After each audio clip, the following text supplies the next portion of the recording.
T'es pas parti? T'es encore là?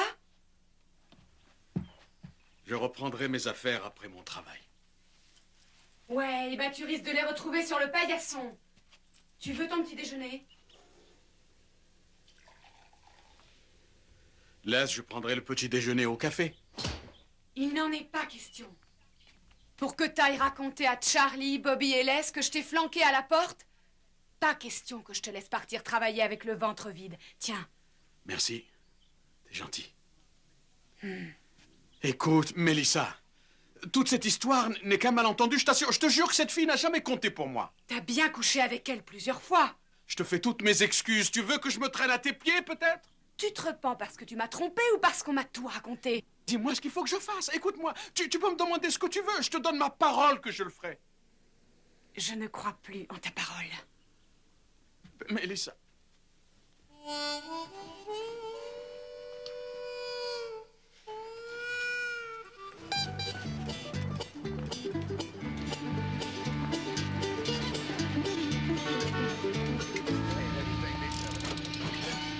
On vient de me dire que je passe dans l'équipe de nuit. Ça va me changer, je verrai plus le lever de soleil. Tu les voyais que les jours où t'étais à l'heure. Ouais. Tu l'as raté ce matin. Il n'est pas question que j'accepte à cause de Jeffrey. Hein. Il est dans les équipes de basket et de foot. Cette année, j'ai pas envie de rater un seul de ses matchs. Tu parles comme tu choisiras. Oh, my darling.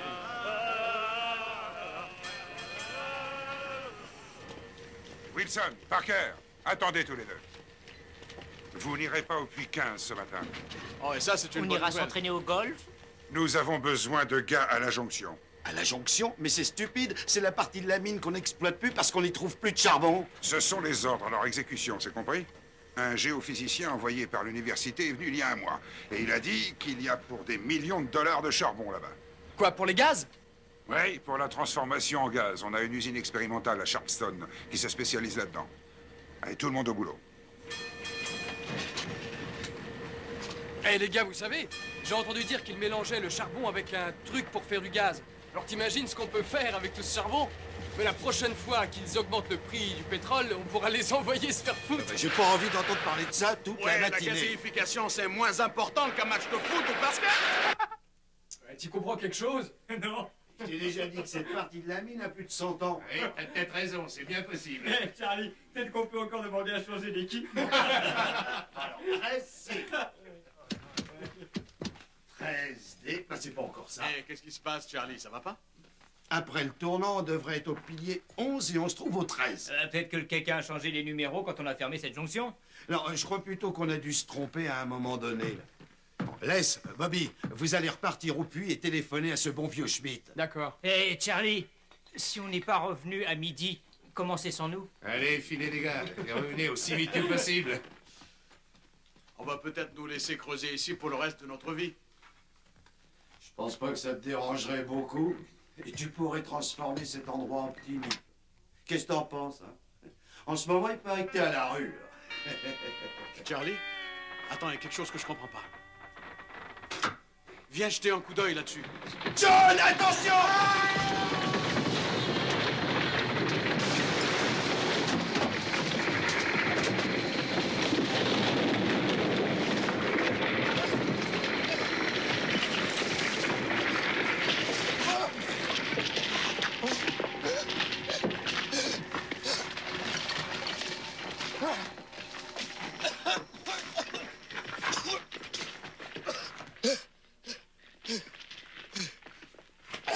Charlie!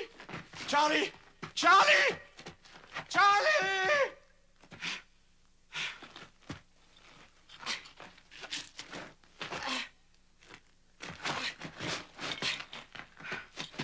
Charlie!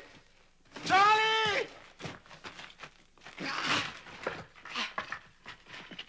Charlie! Aide-moi!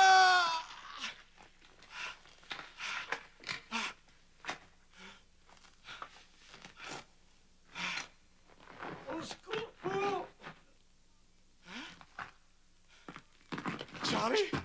Charlie?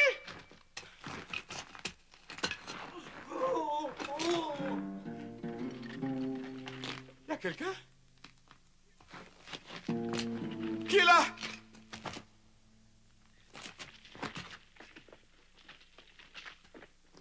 Dites-moi où vous êtes. Ici. Aidez-moi. Qui est là?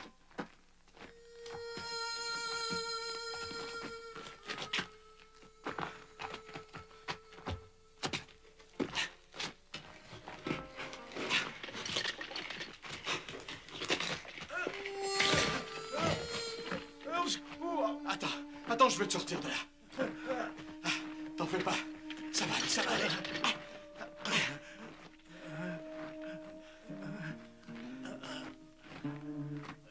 Merci. Je dois avoir la jambe cassée. Laisse-moi regarder ça. Non, n'y touche pas. Sois pas stupide. Laisse-moi regarder. Attends. Ouais, t'as raison. T'as la jambe cassée. Il faut la bloquer. T'es prêt? C'est ça. Quoi? Là, à ton poignet. Bah, c'est une montre. Bah, touche pas à cette montre, voyons. Là, t'es prêt? Ouais. Bon, attends. Là, tu tiens ça. Quand t'auras fini, éteins la lumière. Hein? Éteins ta lampe ou il y aura une explosion. C'est ridicule, ça peut pas provoquer d'explosion. J'espère seulement que les piles vont tenir le coup. Bien, toi, tu vas prendre ça. Pas trop, hein? Aucune chaleur. Éclaire ta jambe, mon vieux. Mais qu'est-ce que tu fiches, bon Dieu? On est dans le noir. J'ai jamais vu une lanterne comme ça. Mais elle n'a rien d'extraordinaire, t'en trouves partout. Ça coûte pas plus que 150 $. 150 $. C'est 3 mois de paye. Tu vas pas me faire croire que 150 $, ça représente que ça. Hé, écoute un peu. Des hommes vont venir nous secourir. Oui. Hé, répondez. C'est par là, on est là. Venez. Hé, tu crois qu'ils nous cherchent? Ils le font toujours. Ben, c'est pas la première fois que ça t'arrive, on dirait. Et la dernière, je pense. J'ai souvent passé des heures pour repérer les copains qui étaient coincés là-dedans. Je ne comprends plus rien et je sais même pas ce qui s'est passé. Je sais pas non plus ce qui s'est passé. Je me souviens que je lançais mon pic sur le rocher. D'un seul coup, je me suis... Un retrouvé pic? T'as dit un pic? Où est-ce qu'il est? quelque part ici. Mais où est-ce qu'il est? Où est-ce qu'il est, hein? Souviens-toi où tu l'as mis, bon Dieu. Avec ça, on peut creuser un passage et sortir. Fini, gueule pas comme ça. Cherche sans moi. Sous une tonne de rochers. Je crois pas t'avoir déjà vu avant. On n'a jamais embauché de noir dans cette mine. Ben, que veux-tu? C'est l'invasion, petit frère. Mais je crois pas te connaître non plus. Je suis dans l'équipe de jour. Et toi, tu travailles où? Tu travailles dans l'équipe de jour et tu connais pas Ray Thompson? J'ai jamais entendu ce nom. C'est moi, je suis le plus ancien. Alors c'est toi, Ray? T'es le plus ancien de la mine? Et tu gagnes que 50 $ par mois. Cours vite voir ton syndicat. Il n'y a plus un seul homme au syndicat des mineurs. Ils sont tous morts, monsieur. Ça suffirait. Tout ça est stupide. Je pense que nous avons des problèmes à résoudre qui sont plus importants que le dispute. T'as raison, oui. Je crois bien, oui. Je suppose que ton père a dû te tenir les mêmes discours que le mien. Tant que les hommes font leur boulot, qu'importe leur opinion politique. Même discours. Mon père est mort quand je suis venu au monde. Le choléra l'a emporté en 77. Oui, ben moi, ce que je voulais...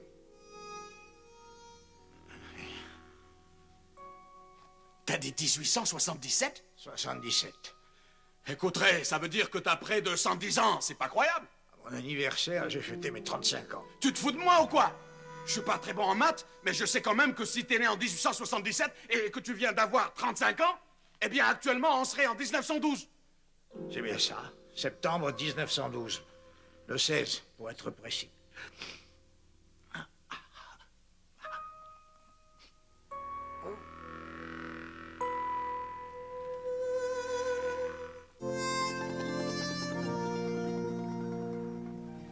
Ah, vous êtes là, Doty. Avez-vous reçu cette lettre du conseil d'administration?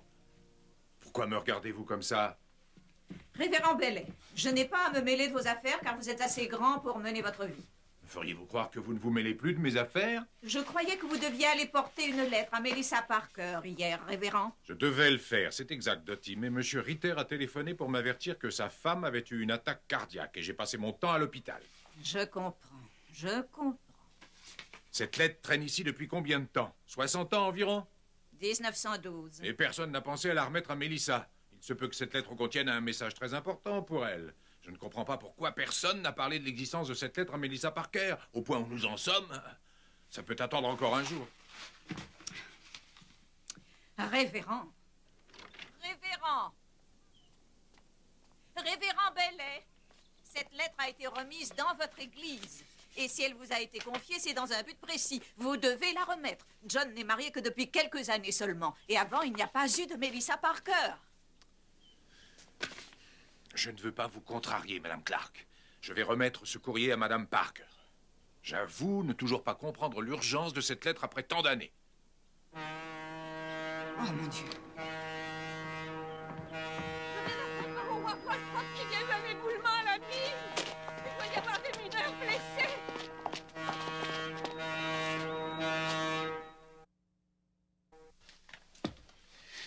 Vide tes poches.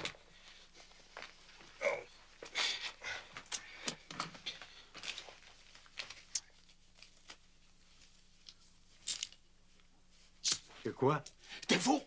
Tout à l'heure, tu avais peur des flammes. Alors touche pas à ça, compris? Et ça? Jusqu'à preuve du contraire, c'est un billet de 5 $. Ah, eh bien. Et ça, alors? C'est quoi? Un faux billet. C'est pas vrai. C'est un billet tout à fait authentique. Tu veux rester à discuter ou bien est-ce qu'on essaye de creuser pour sortir d'ici? Si ça t'amuse, tu peux creuser jusqu'à la fin des temps. Mais t'avanceras au maximum de 2 mètres. En plus, tu bouffes de l'oxygène. Pourquoi est-ce que tu restes pas à te reposer en économisant tes forces? Quelqu'un va venir. Fais confiance à Dieu. Dieu n'aide pas ceux qui ne s'aident pas eux-mêmes. J'aime pas ça. Je devrais peut-être être mort. Peut-être suis-je mort déjà? Et moi, alors, qu'est-ce que je suis? Toi, t'es un fantôme. Ouais. Combien d'éboulements y a-t-il eu ici? Ça fait peut-être 60 ans que tu n'es plus qu'un fantôme. Toi, tu es peut-être tout simplement le diable.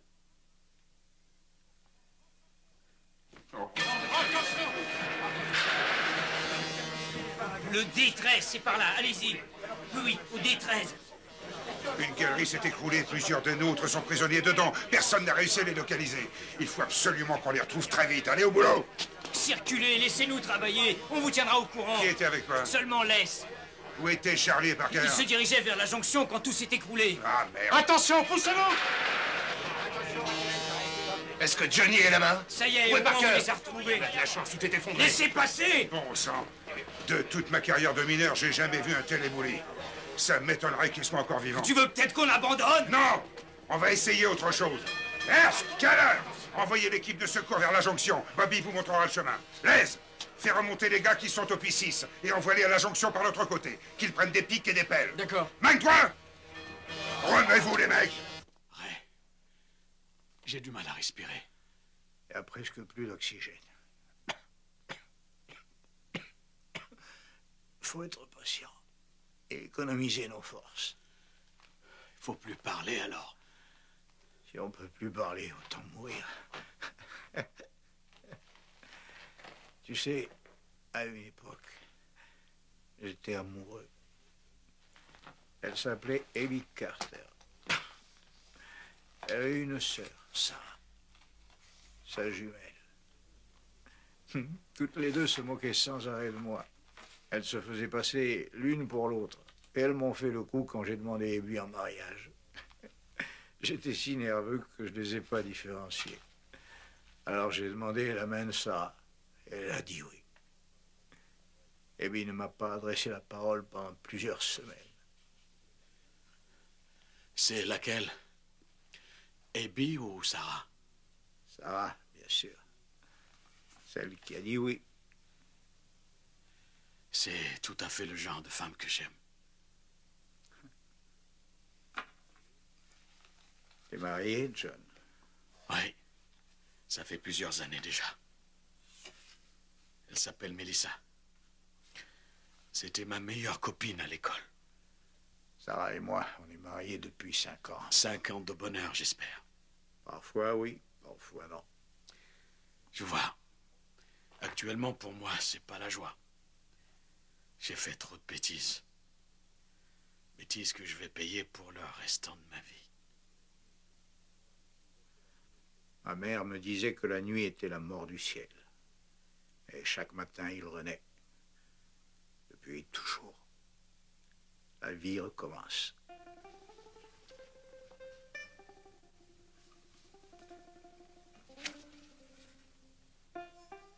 Elle est très belle. Merci. La photo est en couleur. Comment tu as fait?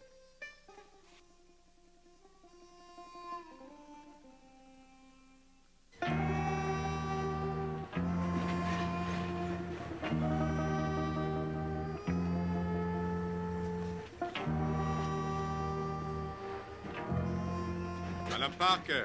Madame Parker. Melissa Parker. M'apportez-vous des nouvelles de mon mari? Ça n'a rien à voir avec la mine, Madame Parker. Je vous cherchais partout, à propos d'une lettre pour vous. Je ne comprends pas. Elle est si vieille. 74 ans, pour être exact. Mais qu'est-ce que c'est? Je ne sais pas.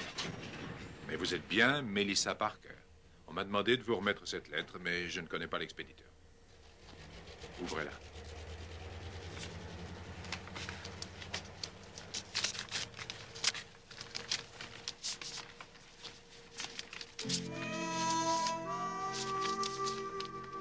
Chère Madame Parker, ceci n'est absolument pas une farce, mais c'est mon devoir de vous prévenir. Si vous ouvrez cette lettre au mois de septembre 86, suivez ces conseils. Trouvez n'importe quel prétexte pour empêcher votre mari John de descendre dans la mine. Le 16 septembre 86, il se produira un grave éboulement.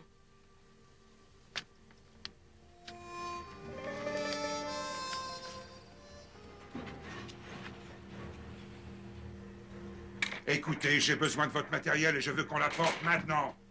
Mélissa sera ici d'un instant à l'autre. Le révérend l'accompagne. Au moins lui, il perd pas de temps. On n'a pas été voir le puits d'aération, Dutch. La jonction est un puits ancien, Bobby. À l'époque, il n'y avait pas plusieurs puits de ventilation. Mais, Il faut voir la réalité en face. Retrouver John Parker tiendrait du miracle. Je suis désolé, Melissa. Écoutez ça. John Parker est prisonnier à la jonction dans un tunnel qui fut creusé en septembre 1912. C'est la vérité. Il est approximativement à 25 mètres au nord du pilier 11. Montrez-moi ça. D'où sort ce document? Il sort de mon église où il se trouvait depuis longtemps. Le révérend Watts me l'a remis quand je lui ai succédé. Enfin, mon révérend, je ne peux pas faire remonter mes gars depuis 12. Une équipe ne va pas prendre le risque de lâcher les recherches pour une simple lettre. Parker est en train de mourir. Je vous en prie, alors faites ce qui est écrit là. Mélissa, je suis C'est responsable. vous qui l'avez envoyé là.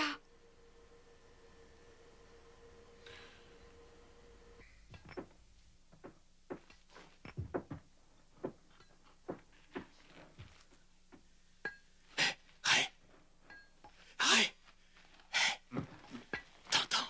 Quoi? T'entends? Écoute. Quelqu'un vient à notre secours. On est là! On est là! On est là! Par ici! Venez par ici! On est en vie! On est là! On est là! Venez par là! Ça y est, on l'a trouvé! Il est là? Là! Attention! Il est là! Vivant! Oui! Il est vivant!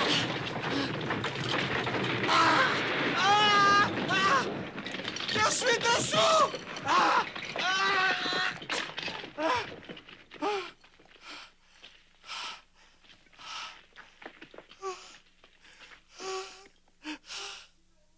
Ça y est, il nous remonté. Il faut y retourner.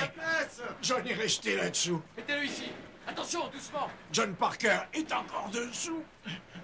Qu'est-ce qu'il raconte? Il n'y avait qu'un seul disparu. C'est le choc qui doit délirer, mais c'est pas grave. Je suis heureuse. Sarah, je vis grâce à un homme. Il s'appelle John Parker. Je ne le connaissais pas. Il n'était pas obligé de m'aider, mais lui est encore dessous. Ray, reste tranquille, c'est fini maintenant. On va rentrer à la maison, comme avant. Non, je peux pas l'abandonner. Ray, ils disent tous qu'il n'y avait personne d'autre. Regarde, c'est la photo de sa femme. Il m'en a beaucoup parlé.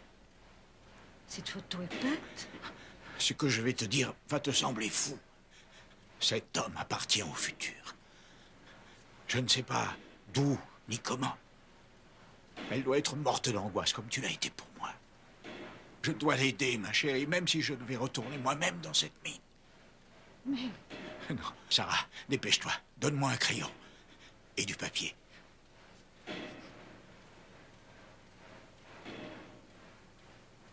Je n'y comprends rien du tout. Mais je t'aiderai, car je t'aime. Je ne t'abandonnerai pas. Votre mari m'a sauvé la vie, Madame Parker. Et si vous croyez qu'un homme qui voit sa mort arriver ne pense qu'aux choses importantes et vraies, alors vous devez savoir qu'il ne pensait qu'à vous. C'est un homme bien, qui ne mérite pas de passer sa vie à implorer votre pardon. Un ami, Ray Dobson. On peut fêter son tour, on travaille pas de la journée. Ouais, une grande fête, un jour de congé. Content de t'en voir, John.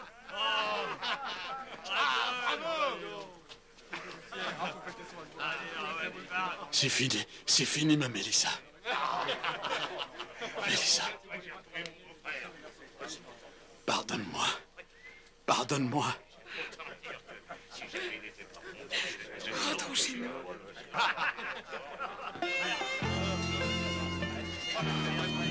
Allez, bonne chance, John. Allez, les jeunes.